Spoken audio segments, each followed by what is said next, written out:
Ecosystem Summit. We may hear about that, as well as in the high-level panel of experts on food security and nutrition of the FAO. At World Fish, a CGIAR center based in Malaysia that all of you know of, Shakuntala is the global lead for nutrition and public health. I think our audience is well aware of your achievements, so I'm not going to read out your entire CV, but I want to welcome you again to the foundation where many World Food Prize winners and others have come. And I think I would just, before I play a few minutes of welcome remarks from Barbara Stinson, I would like to say that one of the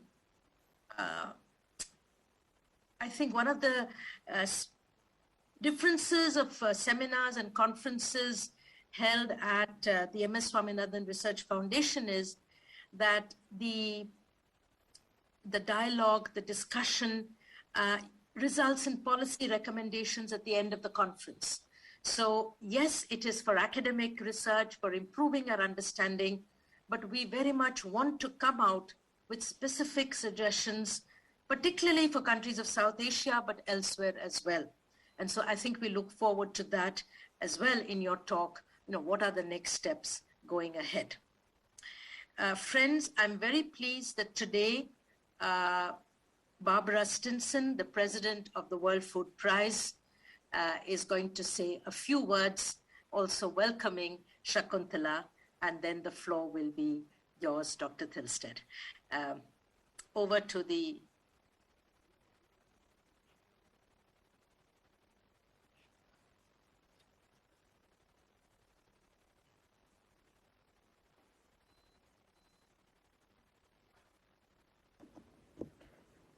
Congratulations and happy birthday to our dear, revered colleague, Dr. M.S. Swaminathan. I'm Barbara Stinson, and I'm so pleased to be with you all virtually and to support the discussions of this esteemed symposium celebrating your 96 years. 34 years ago, Dr. Swaminathan was awarded the very first World Food Prize. He was recognized as one of the greatest, most respected agricultural scientists in the world. He is truly credited being the father of Green Revolution of India.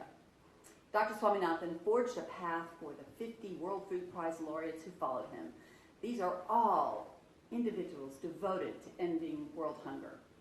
Dr. Swaminathan helped shape our organization, not only as the first laureate, but as the chair of the World Food Prize Selection Committee for over a decade, succeeding Dr. Norman Borlaug. I'm so pleased that our 51st World Food Prize laureate this year, Dr. Shakuntala Haraksingh Thilsted, is also joining us in this important conversation about COVID-19, climate, nutrition, and food security.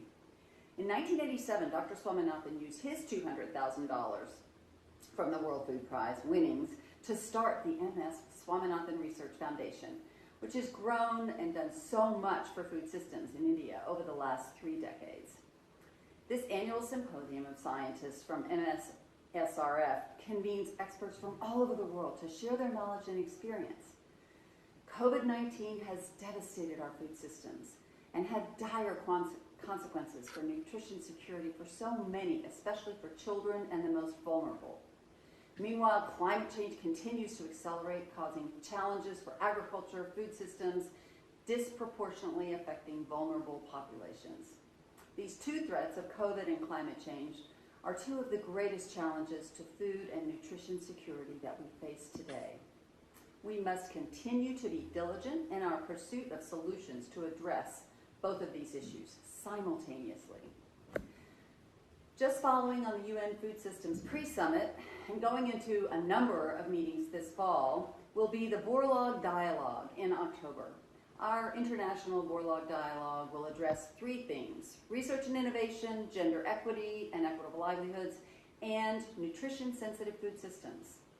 So continuing in this decade of action, we have the opportunity to gain momentum as never before. We recognize that we cannot reboot the system. We must transform food systems to right inequitable structures Solutions must be innovative, commitments must be bold, and collective action must be systemic. I wish you luck in your deliberations today, and happy birthday again to Dr. Swaminathan.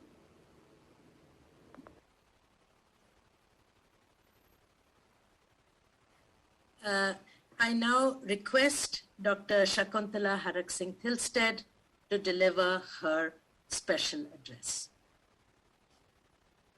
Thank you so much. And it's really nice to get that address from Barbara Stinson as well. I don't think you know this, but when I started working in Bangladesh in the late 1980s, my first trip was to India, to Chennai, to the MS Swaminathan Foundation, and to look at, I brought my colleagues from Bangladesh with me, and we came to Chennai to look at the field work that MS Swaminathan Research Foundation was doing at that time. And one of the things that struck me and which I took back, it was how the foundation was using the schools, the local schools, as a backdrop for teaching parents and communities computer literacy in the evenings after school was over. And I was so amazed by that experience. Of course, I came there to learn about nutrition and nutrition interventions, but that was one of the things I took back with me to Bangladesh, and which we did also in the communities that we worked with in Bangladesh. The first slide, please.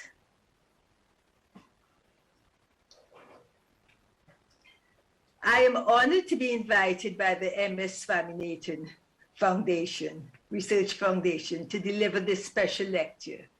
As the 2021 World Food Prize laureate, speaking on this platform, established by the very first World Food Prize laureate, Dr. MS Swaminathan, in 1987, as we heard from Barbara Stinson, I am indeed privileged to engage in science and technology for agriculture and food development, while at the same time improving the lives and livelihoods of communities, especially the poor and vulnerable.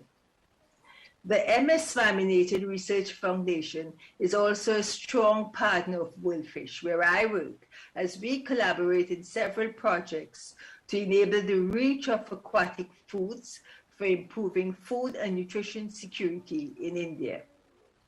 Today, I will be sharing perspectives on how aquatic foods can contribute to ensuring food and nutrition security, also in the context of the COVID-19 pandemic and climate change, as we've heard about in the session that preceded this. Next slide, please. I will present the overall perspective of food and nutrition security, followed by some recommendations for positioning aquatic foods and aquatic food systems to address food and nutrition security. And I would like to conclude with 6 key recommendations to integrate aquatic foods in the food systems transformation and the solutions, as we heard so much about at the pre-summit of the UN Food Systems Summit a week ago, for improving food and nutrition security. Next slide, please.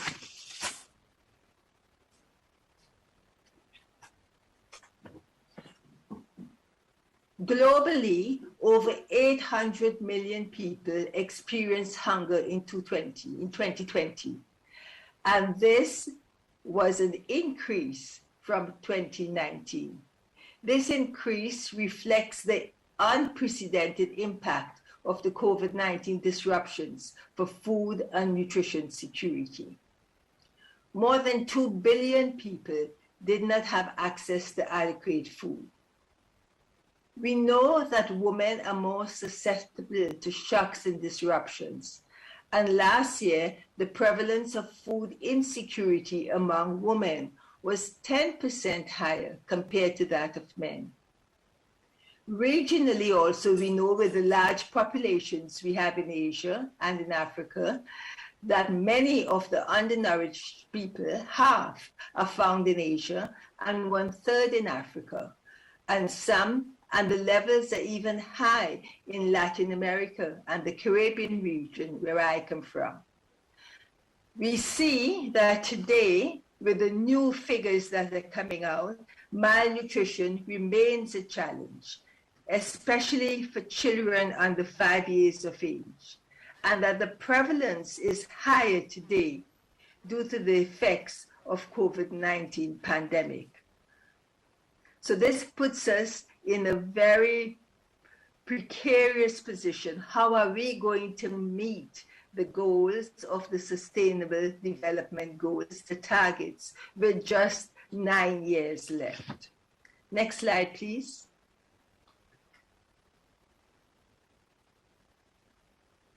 Next slide, please.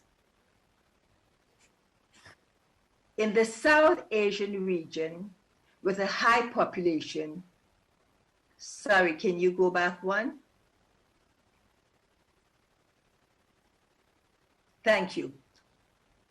In the South Asian region, with a high population, we see that the prevalence of undernourishment and malnutrition are still very high.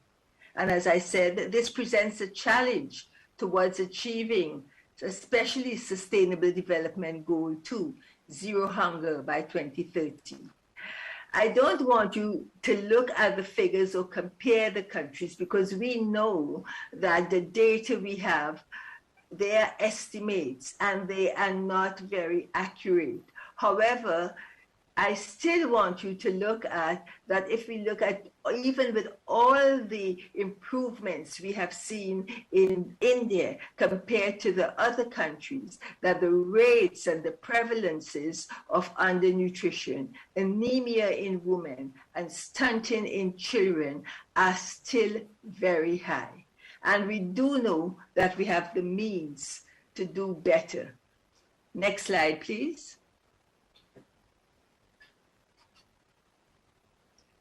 I've shown here a diagram from the high-level panel of experts report on food security and nutrition, which stems from 2020. I have the privilege, together with Professor Nitya Rao, to be a member of the high-level panel of experts. And what we can see here is that the COVID-19 pandemic disrupted our food global systems. I've shown you the numbers before, and further expose many more people to food and nutrition insecurity. The initial projections in 2020 estimated that up to 132 million people went hungry, while 124 million people were pushed into extreme poverty. With more countries going into lockdown due to new waves of the infection, we know that more people will be infected by the disruptions. Next slide, please.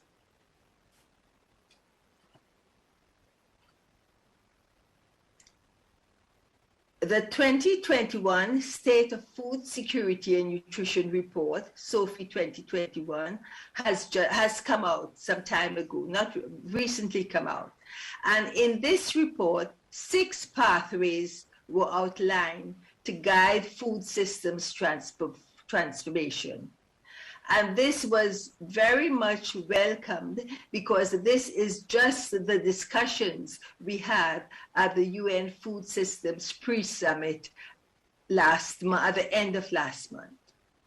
These pathways, therefore, with growing movements such as the UN Food Systems Summit and also the One CGIAR strategy, calls for a holistic food, land, and water systems transformation. And therefore, we need to take up the challenge to transform to a systems-based approach, as opposed to what we have had in the past, which is a commodity-based approach, very much looking at the staple foods, for example, rice in Asia and maize in Africa, and that we must not only have a focus on production systems, but on the whole food systems framework, starting with production and moving all the way to consumption. Next slide, please. The UN Committee on World Food Security, the high-level panel of experts, as I talked about, launched a report last year with recommendations to build forward better after the COVID-19 pandemic. I do think that most of us thought that the COVID-19 pandemic would have been much more shorter term than we are seeing, and we would have already been out of the woods. But this is not the case. And again, this report reflects the importance of adopting a systems-based approach.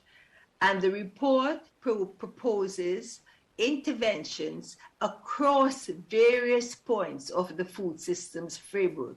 As I said before, not just focusing on production, but all the way from production to the supply chains, to markets, to consumption, and even what is left on the plates after consumption, the waste that we produce and get rid of after consumption. Next slide, please.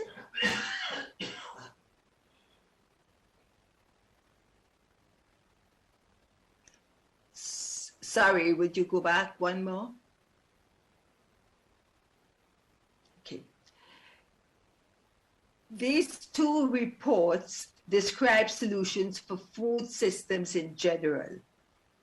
However, aquatic foods and aquatic food systems are very often overlooked in their role of addressing food and nutrition insecurity in nourishing nations and in building resilience against climate shocks and other disruptions.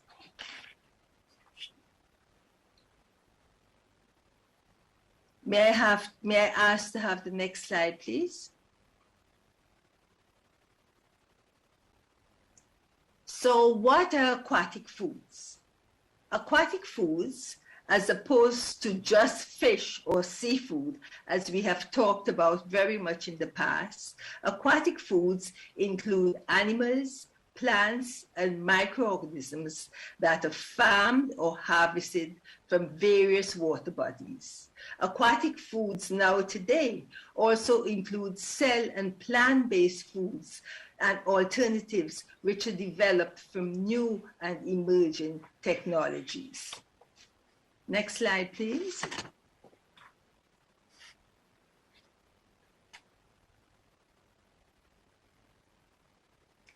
These aquatic foods fit into a complex web of elements, activities, and outcomes, which we call the aquatic food systems. An aquatic food system takes in consideration not just the production system, but also other aspects of the food system: processing, distribution and supply, markets, consumption, loss and waste, and also the driving factors such as policies, investments, and the environment, which we have heard so much before in the last panel session. Just as terrestrial food systems, aquatic food systems play an important role in the food systems transformation. It enables a holistic approach to food systems that is sustainable and that can ensure food and nutrition security for all. And it can do this in ways that do not compromise the economic, social, and environmental base for future generations to thrive and flourish. Next slide, please.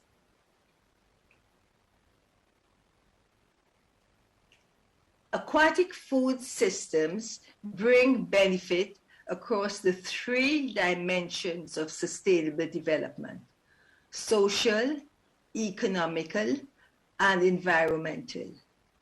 We know that about 800 million people depend on aquatic food systems for livelihoods. And about 90% of these people live in low and middle income countries. While aquatic foods is the primary protein source of 3.3 billion people, it is also for many, easily available, affordable, and accessible animal source food from many low-income communities. Aquatic foods also have a lower environmental footprint as compared to many terrestrial foods. And low trophic, high biomass aquatic foods, which are harvested, we know that the harvesting of these foods are more sustainable than other foods from the terrestrial foods. Next slide, please. In this slide, I've taken out some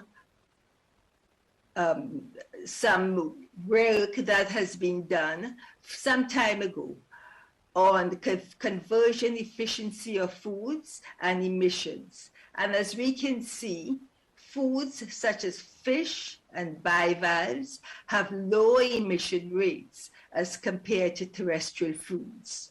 Also, aquatic foods, we know, such as seaweed, hold the potential to restore degraded ecosystems, rebuild habitat and nurseries for aquatic foods, and also have the potential to sequester atmospheric carbon while requiring minimum inputs for production. This diagram that I've shown here is from 2015, and we do know that with time there is more work that is being done on the environmental footprint of aquatic foods, and we will have to upgrade and do some more research so that we can get a fuller view of the environmental footprint of aquatic foods. Next slide, please. So we must ask ourselves, how do we optimize aquatic foods for nourishing nations? Firstly, we must recognize the importance of the rich diversity of aquatic foods. It's not just fish, but a wide range of other animals and plants, their availability in various aquatic systems, and the multiple nutritional value that they offer. We heard from the last session, diversity being a very important point, and in my presentation, diversity is also extremely important. Aquatic foods, mainly fish, are present in 78 national food-based dietary guidelines and are recommended in 2 important reports, the Sustainable Healthy Diet Report by FAO and WHO, and in the Planetary Health Diet in the Eat Lancet report from 2019. We do know that with greater and more focused strategic planning and positioning, we can have aquatic foods to benefit more people in more regions in the future. Next slide, please. In May of this year, the UN Nutrition launched its first discussion paper, positioning the importance and role of aquatic foods in sustainable, healthy diets. This discussion paper builds consensus on the role of aquatic foods. It is supported by evidence, and the goal is to inform and steer policy, investments, and research towards delivering sustainable, healthy diets and meeting the Sustainable Development Goals. One key recommendation from this discussion paper is to increase consumption of diverse aquatic foods, especially low trophic, high biomass aquatic foods, including small pelagic fish and seaweed, and having aquatic foods and aquatic food products be available and accessible to consumers, especially the poor and vulnerable populations, and thereby make a significant contribution to food and nutrition security. Next slide, please.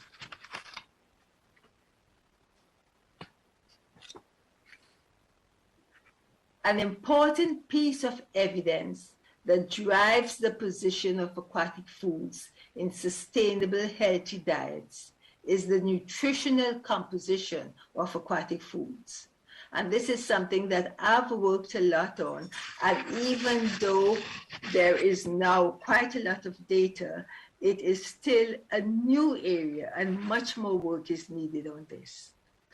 However, we do know from what work we have done that aquatic foods contain multiple micronutrients, mineral and vitamins, and also essential fatty acids. It's not just a source of protein. Next slide, please.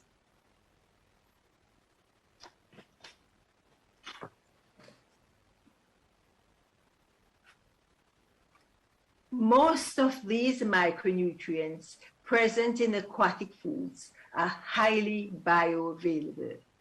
This means that they are readily absorbed by the human body, and thereby they contribute greatly to global dietary nutrient recommendations. Most of these micronutrients are also found only in animal source foods and aquatic foods, with many aquatic foods being an available food source with low environmental costs, as we have said before. Even though we know something about the essential micronutrients found in aquatic foods, yet our database is too little, it's still too small, and there are not many institutions that are working on this piece of research to show how important aquatic foods are as a major source of essential nutrients. Next slide, please.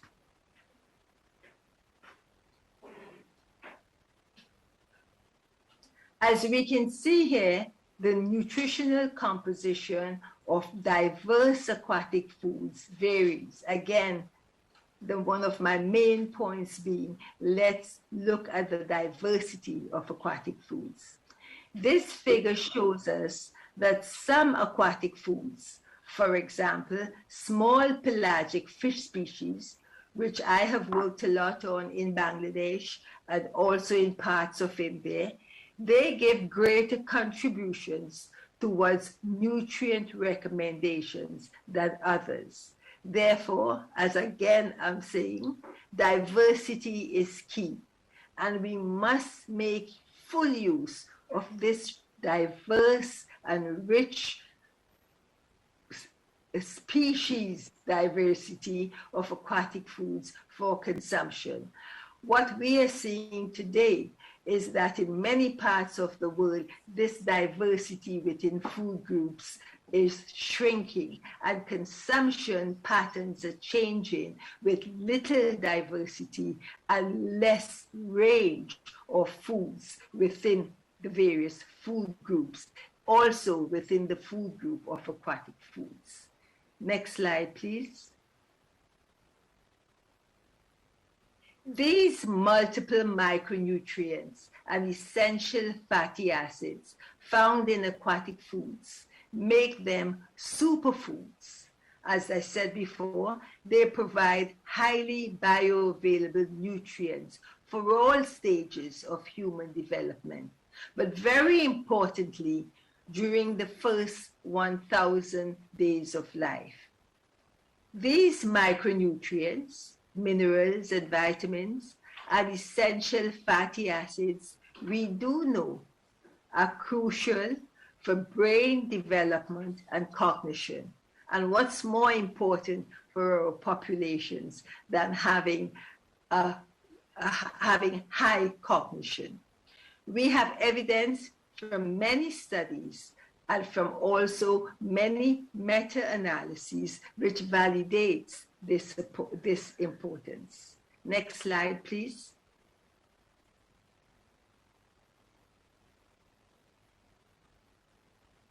In addition, we have studies that show the potential of aquatic foods in lowering the incidence of non-communicable diseases. And sorry, can I move back? Can you move back to one slide more, please?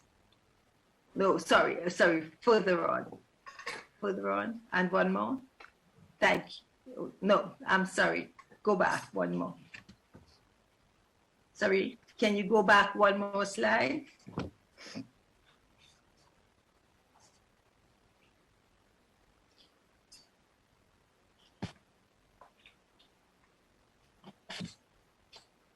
And one more, please. The next slide, please. Okay, thank you.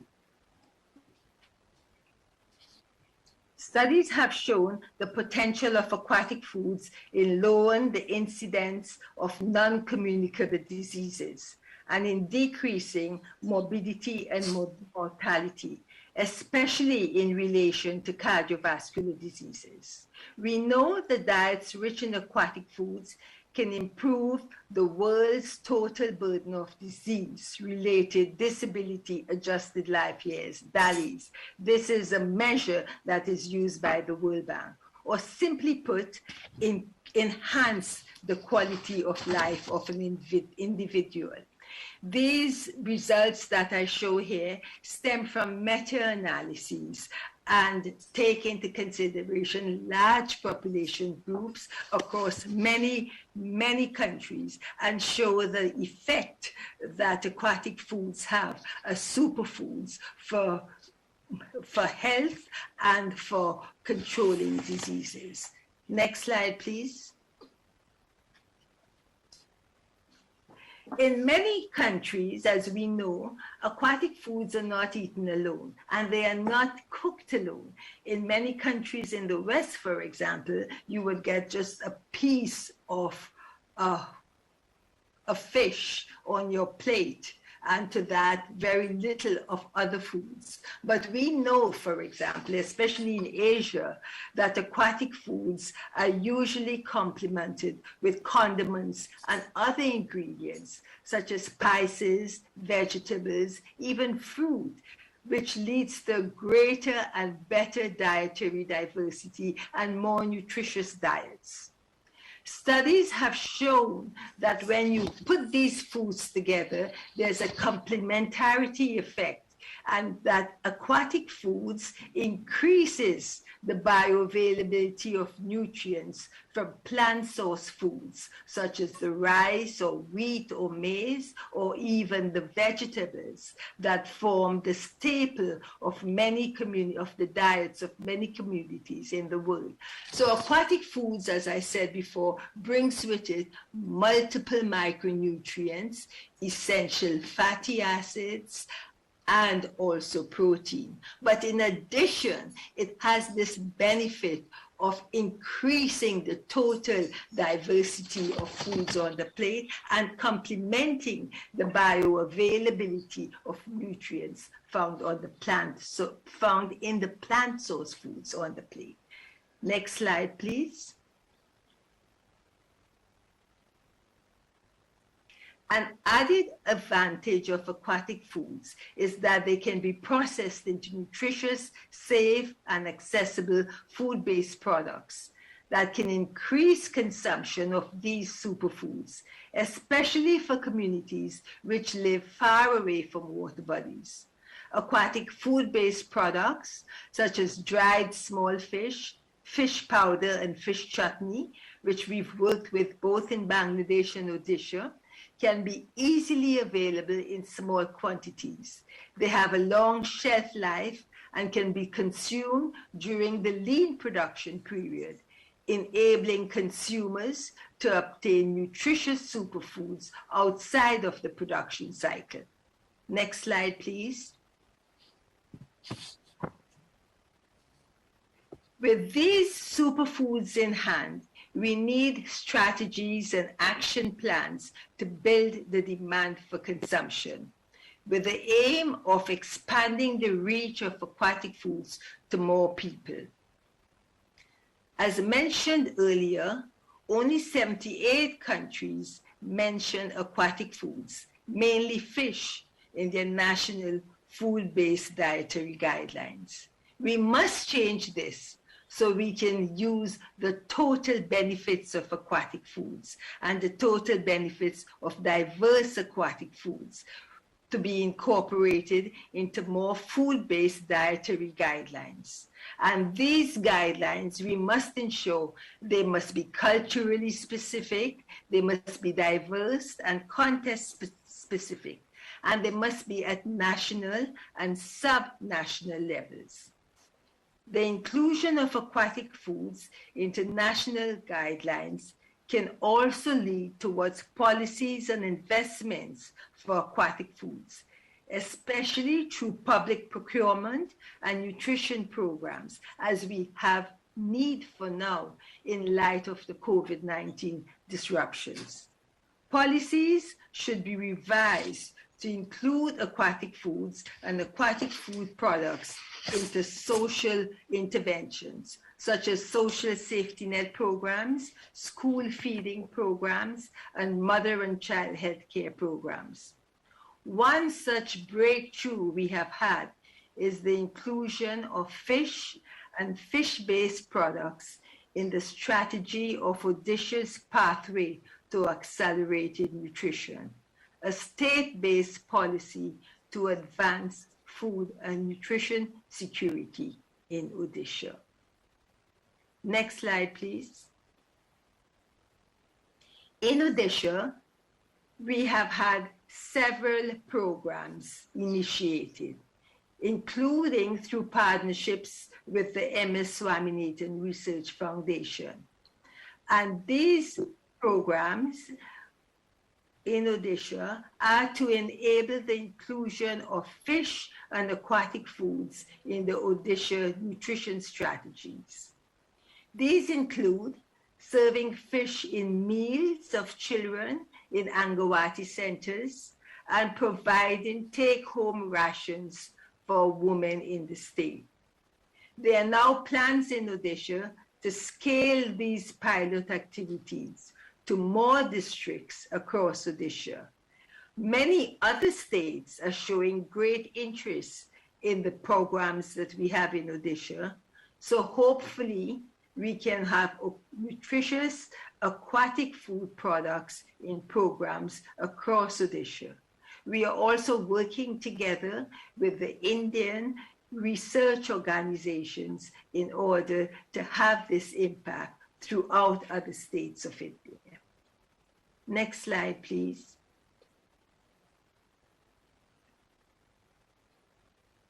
In my work, I have placed strong emphasis on the diversification of consumption to include aquatic foods as a means to address food and nutrition security.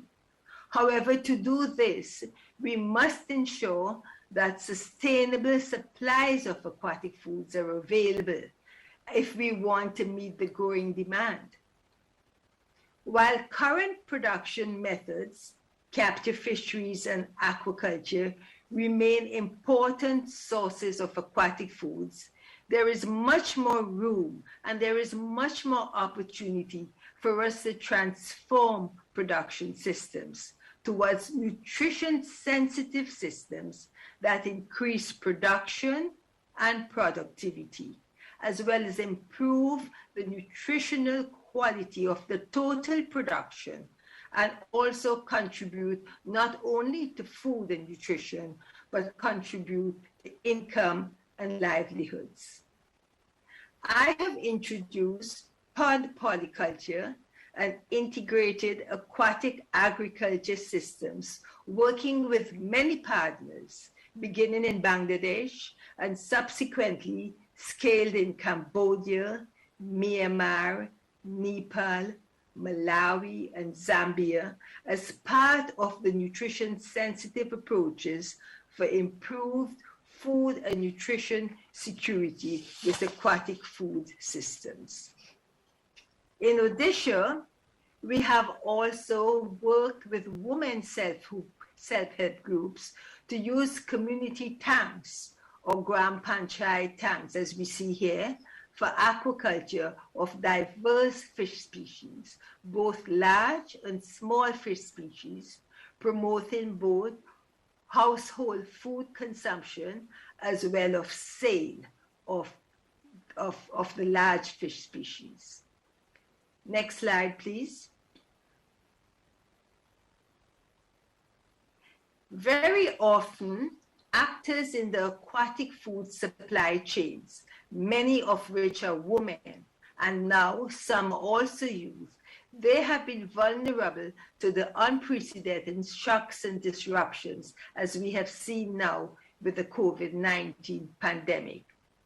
We must have policies, research, and innovations in place that can build capacity and resilience of these actors, enabling them to adapt and to recover from these shocks. Interventions such as solar fish dryers, as you see here, for both communities and households, were introduced in Malawi and Zambia, and now in Odisha, to enable women processors to produce small dried fish for consumption. We must also look at the high-level guidelines and policies, such as the voluntary guidelines for securing sustainable small-scale fisheries in the context of food security and nutrition. And these guidelines must be adopted and adapted to local contexts so that they can be put in full use in order to protect the welfare of small-scale fishers, producers, and processors who work in the aquatic food systems. And as I said before, many of whom are women. Next slide, please. Another important action for us to undertake is to develop ways to reduce loss and waste in aquatic food systems and develop a circular economy that improves food and nutrition security while also improving livelihoods. Data have shown that a small reduction in fish loss in Zambia can bring about positive impact for 250,000 people a year. What if we would do some of these interventions in India with much more people, with a much greater production, with a much more greater loss and waste? The effect would be manifold and would affect many more people. Next slide, please. Lastly, I would like to talk about data and the knowledge. We must push for democratization of knowledge and data in tandem with the growth of digital technology. To do so, we will be enabling better design, monitoring, and communications of solutions, also the risks and trade-offs, and we will have better information for the greater growth of the aquatic food systems. Importantly, there is a need to build a bridge between traditional knowledge with modern technology to create platforms whereby stakeholders can learn, share, and develop solutions for building capacity and resilience. And these solutions must be culture-specific and people-centered. Partnerships, as we have between WorldFish and the MS Swaminathan Research Foundation, are crucial to continuing the efforts to use aquatic foods as solutions for improving food and nutrition security for all. We must take every available opportunity to build strong partnerships to enable the desired transformation, and we must be cognizant of the fact that communities and people must be at the center of this transformation. Next slide, please.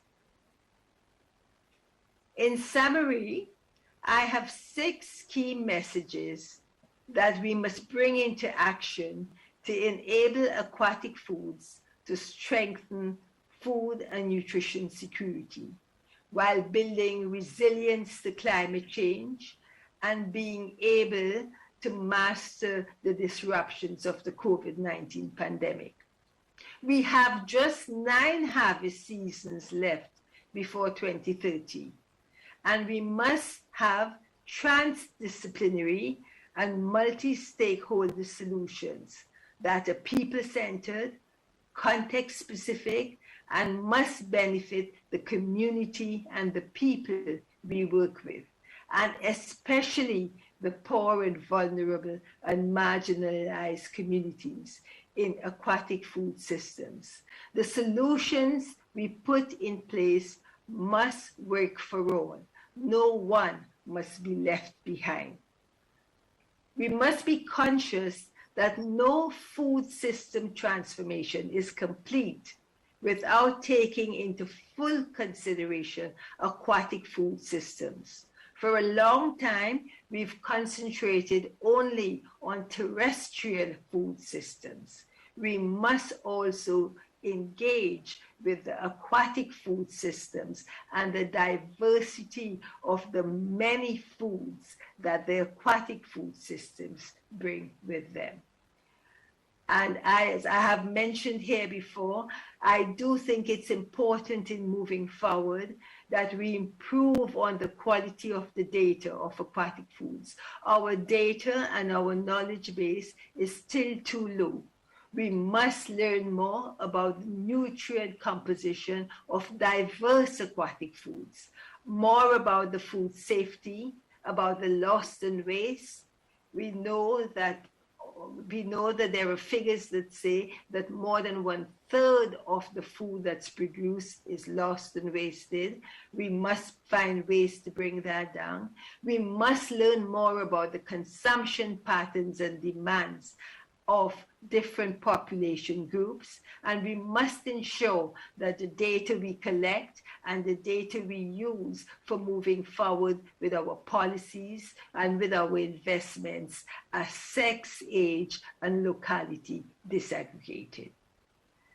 Next slide, please.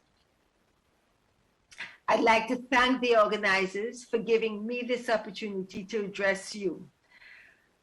I'd also like to draw your attention to a recent opinion piece I did in Nature Food, which I call Diversifying Aquaculture for Nourishing Nations. And in that paper, I discussed the strategies to transform aquatic food systems. I do hope that I've given something about aquatic food systems, about aquatic foods, about aquatic food systems, about combining aquatic food systems together with terrestrial food systems, looking at the foods and the diversity of the foods we have on our plates, and importantly also making sure we make full use of the diversity and we reduce loss and waste of aquatic foods. I thank you all for giving me this opportunity to address you today. Thank you. Thank you, Dr. Shakuntala Thilsted, for what I can only say has been an absolutely brilliant lecture. I think one of the best I've heard in many, many years, because you have taken us step by step, from the problem of malnutrition and the kinds of malnutrition to aquatic food system. I'm a fish eater, but I didn't know about this diversity. And then to problems of production, of safety, of supply chain, and finally to policy. We have a couple of minutes if somebody would like to make a comment. I would just like to say one thing, that I think based on the experience of the government of Odisha, We will definitely take this up as one of our policy recommendations going forward from this conference and try and work with other governments. When MSSRF was started, Professor Swaminathan always talked about our coastal resources and how they were not valued adequately. And India has a long coastline, and we have many states where fish eating or different, I shouldn't call it fish anymore, eat different forms of aquatic food is part of the diet. So I have just one very small question. You said aquatic products are have a long life and easy to preserve and transport, whereas I have always thought, it has to be fish has to be very fresh. So if you just make a little comment on, is the supply chain really that easy for fish and aquatic products? And if anybody in the meantime wants to put in something in the chat box or raise their hand, please do so. Thank you, Madhura, and thank you for bringing up the long coastline of India. I think many people forget that. They just have. I was saying to myself, I should show the map of India and show this. But when I said, no, I won't do this. Everyone in India should know about the rich resources of both the coastlines and also the inland water bodies. But when you talk again about diversity of consumption, we just have to look at India. If we look at the tribal populations and the consumption patterns in the tribal communities, you would see a much greater diversity of aquatic foods as in other communities in India.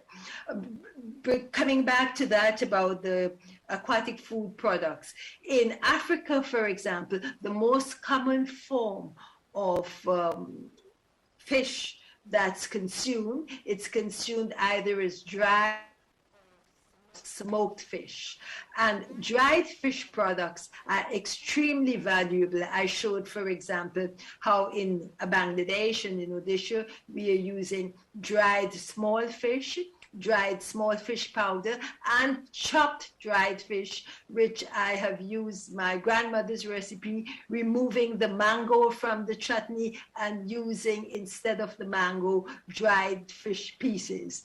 And what you do when you do this is that you're removing the water content, in the moisture content in the product. So you're having a dried product, which is much more easy to transport, and you are up concentrating the nutrient with a factor of 4 because you have removed the moisture content. So it's really a superfood in terms of nutrient contribution. Thank you. I know that is your major contribution, but I'm glad we have all heard it and can understand this. Dr. Anantagiri wants to ask a question, very quick question. Could you mute him, admin, please?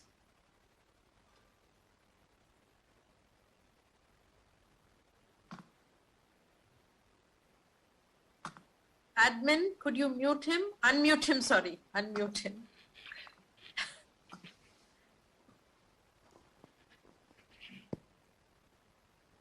Thank you so much, Dr. Swaminathan and Dr. Thilsted. Now, in your plea for aquatic food cultivation, now you refer to small-scale sustainable aquatic production, because we also have how large industries are engaged in industrial aquatic production, which is leading to displacement of people like Chilika Lake and I think Swaminathan Foundation strategy of Evergreen Revolution has an aquatic component, this small pond. So my query is that what kind of policy initiatives we should have to support small-scale aquatic production, and that to integrate it with agriculture, for example. What are the challenges of integration and the role of technology? And technology also new kind of extension, I would like to say, not just extension education, but a kind of extension mobilization. Thank you so much. First of all, if you would look at production systems, if you would look just at the volumes of production, the largest by far the largest proportion, and this stems from Asia and China, comes from small-scale producers. So that's the backbone of the growth of aquaculture that you see. Yes, in countries in North, for example, you go to Norway with the salmon industry, that's large-scale production. But moving to Asia, where you have the largest freshwater fisheries and the growth of aquaculture, it's very much based on small-scale producers. So if countries, again in Asia, also in Africa, would want to invest and grow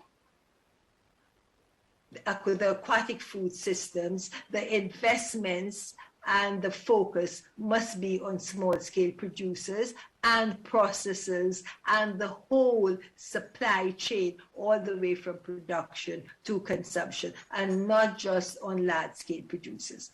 Then you asked me about integration, and that's something we did from it with my experience in Bangladesh. That was, we began, our entry point was aquaculture, pond polyculture with large and small fish. That was our entry point. But as I presented, we very much quickly found out that if we had to improve food and nutrition security, we just could not work with fish in Bangladesh. The fish is the most important aquatic food in Bangladesh, because that's not how the diet is composed. The diet is a diversity of many foods. Even the dish that you cook with fish, you add spices, you add vegetables. So we quickly found out that we had to have an integrated system. And the first thing we did was began to grow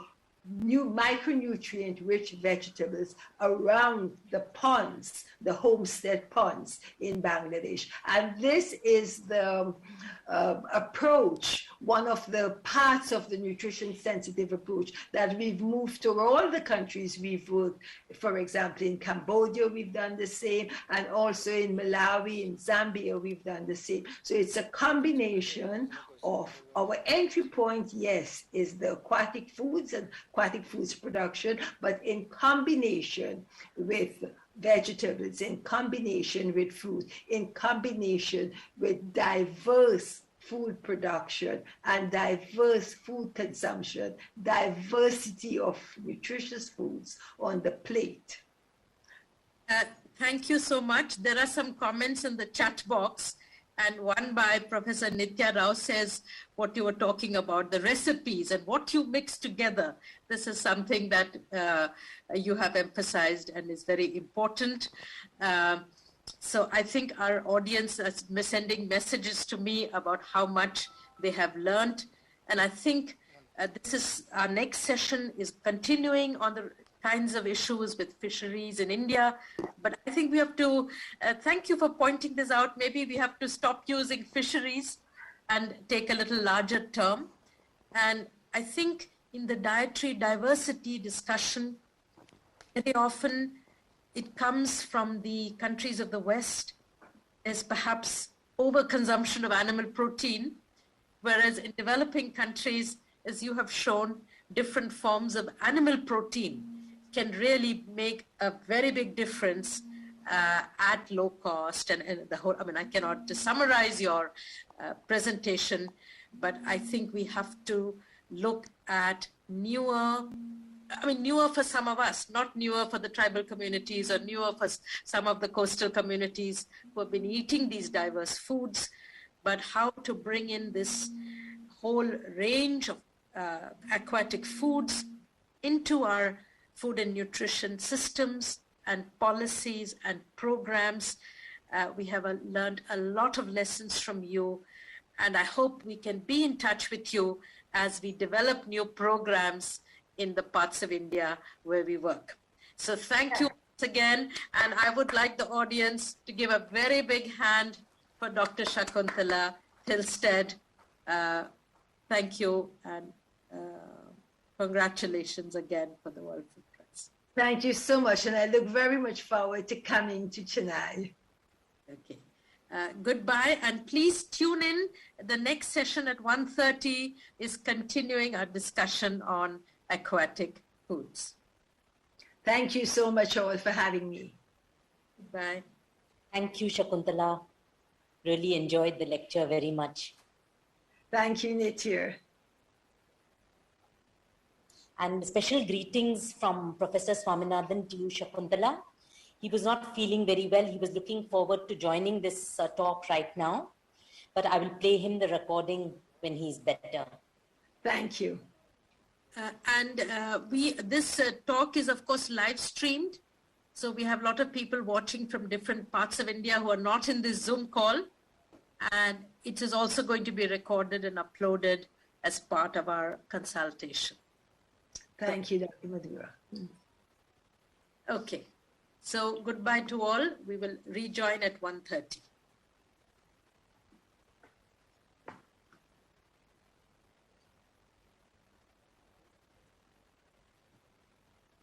Recording stopped.